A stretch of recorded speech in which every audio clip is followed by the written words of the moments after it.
Mga kaibigan, magandang araw po sa inyo. Nalulungkot ka ba dahil hanggang sa ngayon ay paunti-unti pa rin ang mga views mo? Huwag kang mag-alala, hindi ka nag-iisa, kasama mo ko.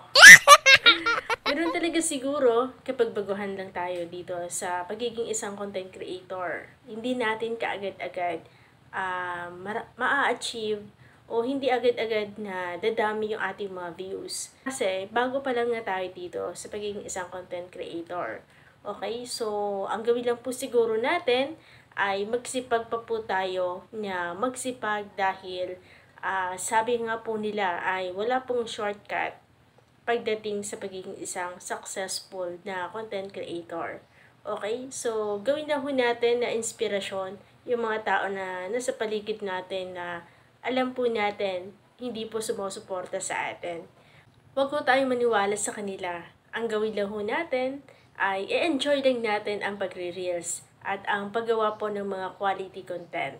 Hayaan lang po natin na konti lang ang mga views natin dito sa reels. Kasi ganoon talaga, nagsisimula pa lang tayo.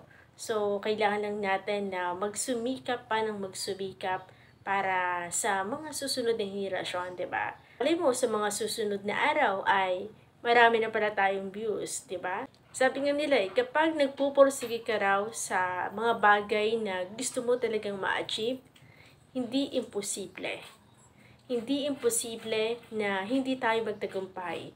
Dahil ang ini-aim po natin ay ang magtagumpay tayo dito sa pagiging isang content creator. So, kaya ikaw na nanonood mismo ngayon ng vlog na ito ay huwag kang sumuko. Kaya natin yan. Di ba? Ikaw lang.